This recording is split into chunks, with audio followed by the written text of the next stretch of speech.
So one of the things that I really liked about the flat earthers in the movie, it was this story between Mark and Patricia, because we didn't really, us debunkers didn't really know of that sort of a relationship that they had. I mean, there was clearly something there between them, and it was really interesting that you highlighted, whether you meant to or not, that you highlighted that relationship between the two of them. Yeah, I mean, we were surprised to find out that there was like more than just a friendly relationship there, like some bit of romance or whatever you want to call it. So we were like, well, every movie needs a love story. Yeah, absolutely. So let's just pursue it and kind of see, as much as they're comfortable talking about it. And they were both very open about it, which was kind of surprising. Yeah. I've chatted a bit with Patricia on through Instagram, and she seems really nice as well. Patricia's was extremely nice to me. Yeah. And I do, like, after the movie came out, we showed pretty much everybody in the movie. Like, Bob came to the festival in Denver, Patricia saw it in Toronto with Mark, and generally they all responded very positively to it, until I would say it came out on Netflix and the reactions started happening. Yeah. And that's when people who were in the movie started regretting it. Like Jaren was, when the clip of Jaren went on Reddit, that was a big moment. Also kind of spoils the ending, but whatever. Yeah. And a lot of people started getting really mad at them because, what they had done was now being used against them. And so the reaction came then, and I started feeling kind of bad in a way, because like a lot of these people, like especially Patricia, she started getting attacked brutally, and that's not what we wanted, and it's not what we were trying to do. So I feel bad that happened, but at the same time, we can only do so much as a documentary team. Yeah. I mean, I wouldn't feel too bad on the Patricia front, because I think she was getting attacked before that anyway, from a lot within Flat Earth, I think. Yeah. Certainly. But what I didn't understand was, because I watched it before it came out on Netflix, and it was the same documentary before it came out on Netflix, but they were happy with it before, but not afterwards. Is that purely because of the reaction from other flat earthers, or just from general public?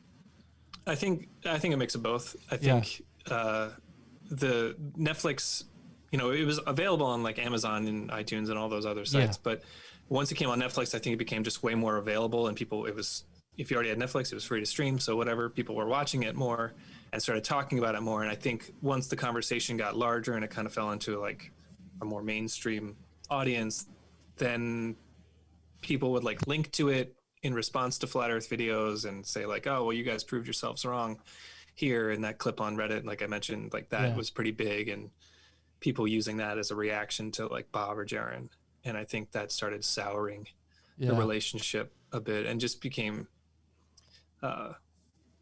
different than when it was just available for rent or purchase or whatever. Absolutely. I mean, Katz, you highlighted a bit, didn't you? A bit of a scuffle after it came out with Bob and Nathan Oakley. Do you know who Nathan Oakley is, Daniel? Mm-hmm. Yeah. So I think you highlighted it quite a lot, didn't you? I think you called it the two biggest. It was incredible. Yeah, absolutely incredible. I mean, Bob was obviously defending his what he did, but with the fiber optic gyroscope and how he was trying to conduct proper scientific experiments. And Nathan Oakley, he just went at him like an absolute animal, didn't he? It was horrendous. Yeah, absolutely horrendous. It wasn't pleasant viewing at all, was it? It's shocking. Did you get any of that backlash yourself, or did you just see it from the flat earthers to other flat earthers? I think a few people reached out to me and just, cursed me out on Instagram or whatever. But generally speaking, no cat, it's okay. Sorry, my cat's trying to jump up on me. I know that. Generally speaking, they were, they didn't really talk to me. The only reaction I really had was the Los Angeles film premiere. We were at the LA Film Festival, and afterwards, one of the guys came up to me, and he was pretty intoxicated and was very threatening, and threatened violence on me. And I just got myself out of the situation as quickly as possible. And everybody in the flat earth community was like, hey, that was not cool. Like, sorry that happened to you. So that was like a rare thing to happen. But I think verbally, people don't really like me. I'm sure they wouldn't want to talk to me if I was around. And was that from some of the people in the documentary? It was a guy who was in it, but he wasn't featured very heavily. Like he appears in the footage. So. Yeah. Okay. Because there was quite a lot. I mean, the conference, they all go to the conference, don't they? And there was obviously I noticed, I don't know, 30 or 40, I would say, maybe from the time I've been doing things on YouTube. I mean, I personally have, I've milked the Bob thing for possibly all it's worth now.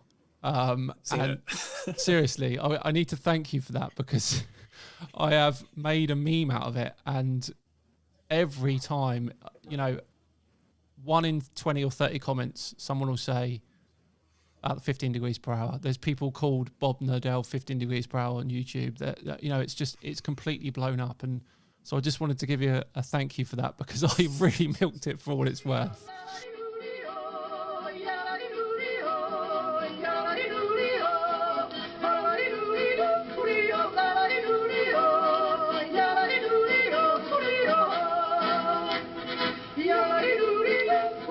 la la